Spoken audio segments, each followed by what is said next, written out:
Con su permiso, señor presidente, secretario de Hacienda, doctor Luis Videgaray Caso, compañeras y compañeros diputados, los diputados de Acción Nacional le damos la bienvenida a esta soberanía.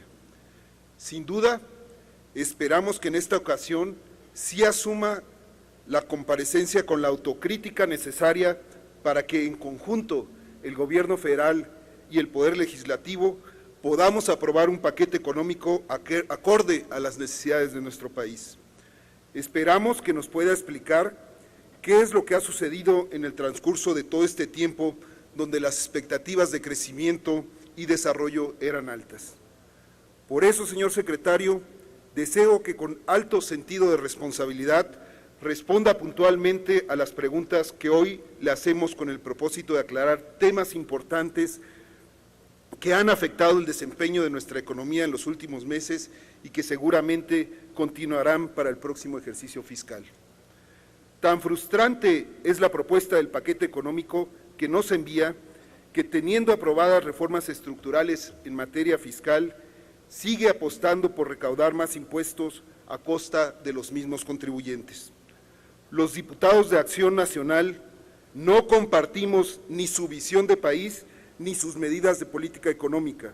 Para muestra estos tres datos duros. La economía mexicana está creciendo a la mitad de sus previsiones, señor secretario.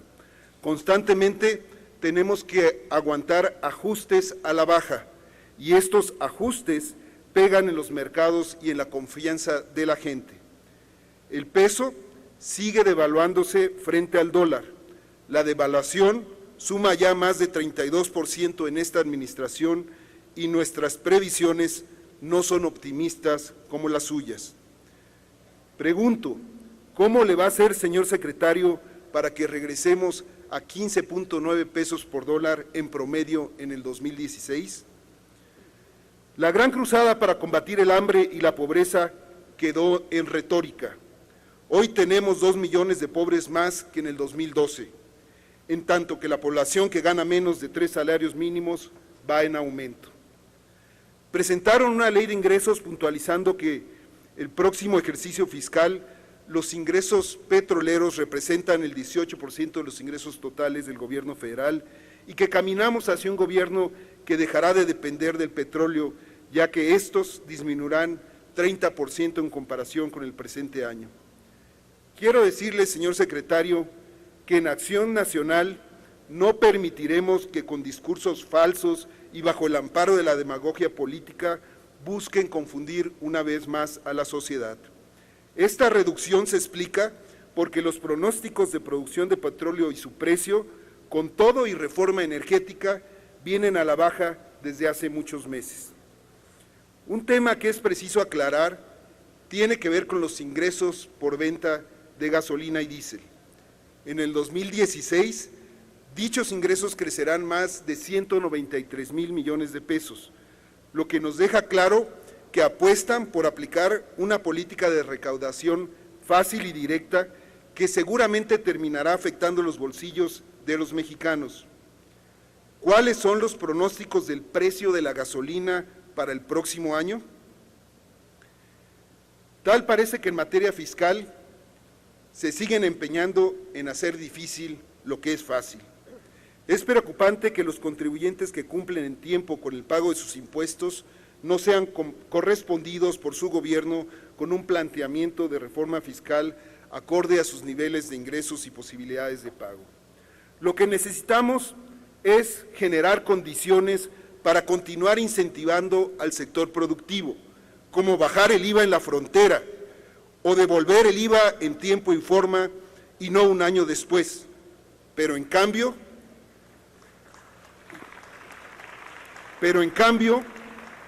proponen reformas a la ley del impuesto sobre la renta que resultan paliativas al desastre económico que ha causado la tóxica reforma fiscal vigente.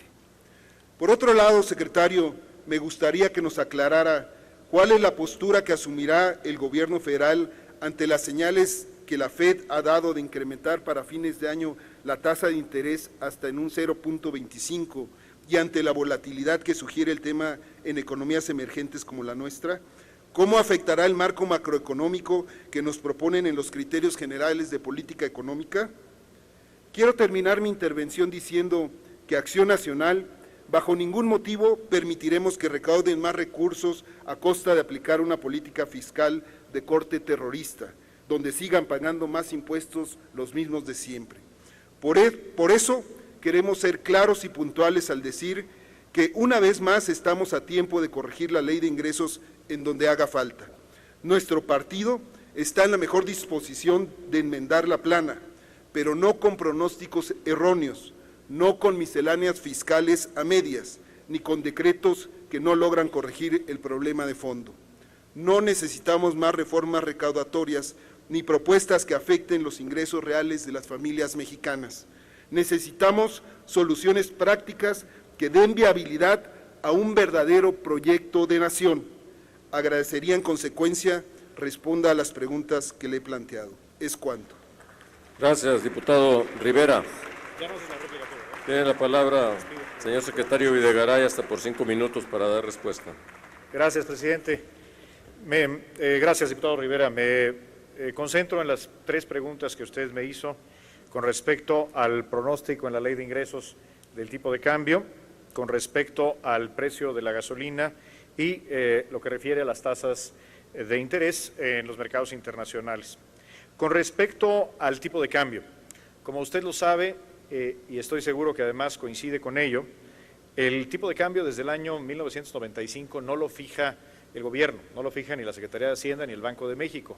Tenemos un sistema que ha estado vigente los últimos 20 años, donde el tipo de cambio lo fijan la oferta y la demanda, donde se reflejan condiciones de la economía global, no solamente la economía internacional.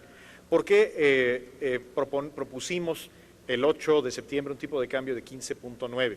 Porque ese era el promedio de las estimaciones que a esa fecha tenían los analistas económicos, analistas de bancos, de casas de bolsa o de consultorías.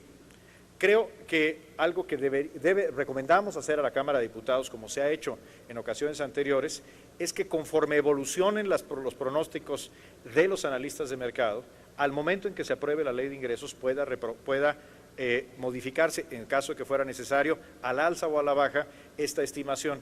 No es una estimación que refleje un pronóstico por parte de la Secretaría de Hacienda, es simplemente el promedio de las estimaciones de mercado, y creo que además es la mejor manera de tener la estimación más confiable al momento en que se apruebe la ley de ingresos, a sabiendas que es un pronóstico que se requiere para determinar los ingresos públicos.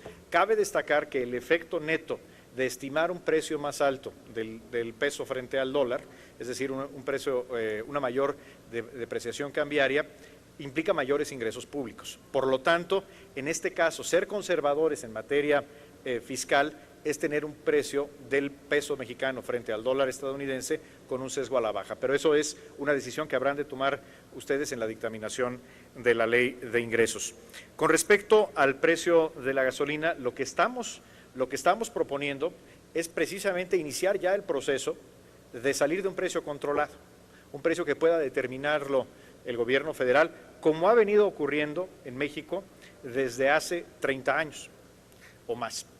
El objetivo de la reforma energética que aprobó el Congreso de la Unión el año pasado fue precisamente migrar a un sistema de oferta y demanda, como en el resto de la economía, pensando que las gasolinas no tienen por qué ser un coto de un monopolio de Estado. Por lo tanto, no tenemos un pronóstico puntual para el precio de la gasolina el año que entra, sino al contrario, lo que estamos proponiendo es un mecanismo de migración gradual a uno de los objetivos que tiene precisamente la reforma energética, insisto, con una banda que acote los mínimos y los máximos en los 2 años de esta transición que se propone. Nuestra estimación es que para enero del próximo año, al momento en que se refleje el costo de mejor manera el costo de la importación de gasolinas, podremos tener una disminución, insisto, al inicio del año que entra en el precio de las gasolinas, siempre y cuando así lo apruebe este nuevo mecanismo la Cámara de Diputados y en su caso el Senado de la República. Y finalmente toca usted uno de los temas más complejos en la economía internacional, que es qué va a pasar con las tasas de interés en los Estados Unidos y en el mundo. La Reserva Federal, es decir, la autoridad monetaria de los Estados Unidos, habrá de tomar en los próximos meses una decisión. Y creo que si bien nadie sabe cuándo ocurrirá, ni siquiera con qué trayectoria específica, es un hecho que van a crecer las tasas de interés. Y eso está reflejado en el paquete económico. Por ejemplo, se lo ilustro de la siguiente manera. El pronóstico que proponemos en la Ley de Ingresos con respecto a la tasa de interés de los CETES a 28 días, se propone un pronóstico en Ley de Ingresos de 4.5% al cierre del próximo año. Esto reflejaría un incremento de hasta 1,5 puntos porcentual en las tasas de interés promedio en el mundo y por lo tanto también en las tasas de los CETES, en las tasas de corto plazo que enfrenta el Gobierno de la República.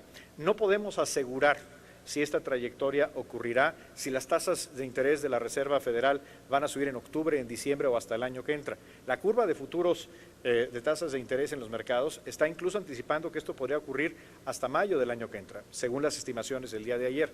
Sin embargo, creo que tenemos que ser responsables y conservadores y desde el punto de vista de la prudencia fiscal, suponer que el incremento va a ocurrir más temprano que tarde y que puede ser no solamente un incremento, sino varios incrementos sucesivos, y por eso estamos proponiendo que el costo del financiamiento, es decir, el costo de la deuda pública, lo refleje de esta manera en la tasa promedio y en la tasa estimada para fin de año. Gracias, diputado. Gracias, presidente. Gracias, secretario Videgaray. Tiene ahora la palabra para hacer comentarios del propio grupo parlamentario del PAN, el diputado Juan Alberto Blanco Saldívar, hasta por 3 minutos.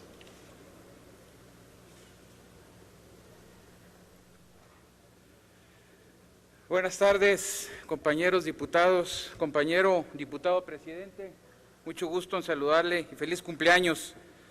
Señor secretario, sus respuestas nos preocupan y mucho. Insiste usted en una vaguedad de temas importantes que deberían de quedar claros en este recinto, buscando y tratando de encontrar culpables de asuntos que le corresponden al Ejecutivo. Pero nos preocupa aún más que ante las señales de una economía que no alcanza a despegar, el gobierno del presidente Peña Nieto no puede aprovechar las oportunidades de corregir lo que a lo largo de 3 años no ha dado resultado y ha tenido malos resultados. Tan limitada resulta la propuesta del paquete económico del Ejecutivo Federal que aun y cuando tienen en sus manos las reformas estructurales, sigan apostando, como ya dijimos ahorita, a recaudar más impuestos a costa de los mismos contribuyentes. El actual gobierno lo único que ha logrado es hacer menos con muchas más herramientas para el crecimiento económico que hoy se tienen disponibles. Los diputados de Acción Nacional no compartimos su visión de país y las medidas que ustedes están proponiendo en la política económica. Como ya se dijo aquí también, nos preocupa y mucho que hayan hecho uso del flujo de efectivo en las devoluciones de IVA, argumentando cualquier tipo de pretextos para dilatar 1 año o 2 las devoluciones que tienen estrangulado a todo el sector productivo del país. Señor secretario, necesitamos que reactiven ese fondo para que sea un aliciente y no un escalón para que todos los empresarios tengan que subir. De la misma manera nos preocupa que haya un retraso extraordinario en el pago a proveedores del gobierno federal y estatal, que ha hecho también un cuello de botella en muchos de los empresarios de nuestro país. Nos preocupa una economía que no crece. El saldo de la deuda neta del gobierno federal es mayor en 33% a la registrada en 2012 y hoy alcanza un monto de más de 5.8 billones de pesos, gracias al débil desempeño de nuestra economía. Lograr que se recupere nuestro peso parece algo inalcanzable. Nos prometieron combatir la pobreza y hoy tenemos más de 2 millones de pobres en pobreza extrema en nuestro país en tan solo 3 años, y en tanto que la población que gana menos de 3 salarios mínimos va en aumento. Ustedes nos dijeron que iban a democratizar la productividad, eso fue lo que nos dijeron, y lo único que se ha democratizado es la pobreza. Hoy la OCDE con 20 puntos nos califica de 100 que tiene y nos ubica en el lugar 34, prácticamente el último de la OCDE. Por estas razones, en Acción Nacional insistiremos en que es necesario revertir la tóxica reforma fiscal, esperando que el gobierno federal, en este sentido de responsabilidad con la sociedad, se muestre dispuesto a discutir con serenidad los temas que fomentan la inversión, la creación de empleos y, por supuesto, que combaten la informalidad. Con respecto a lo conservador del pronóstico del tipo de cambio peso-dólar, no se ve que tengan el mismo criterio en cuanto al precio del barril en la mezcla mexicana del petróleo, donde ustedes lo consideran a $50 el precio del barril, con lo que eso significa que ustedes están pronosticando un ingreso superior, peligrosamente dejando un hueco en este aspecto. Tenemos que dar un mensaje claro a la sociedad de que la confianza que han depositado en sus representantes, en nosotros, que somos los que tenemos la mano estrecha directa con los ciudadanos, no se va a quebrantar. Es correspondiente y es correspondida de nuestra parte hacia ellos, y ofrecemos soluciones concretas que les generen certidumbre en relación a su gobierno y mejores condiciones de vida. Por supuesto, una mejor calidad de vida para todos los mexicanos. Es cuanto, señor diputado presidente. Gracias, diputado Blanco.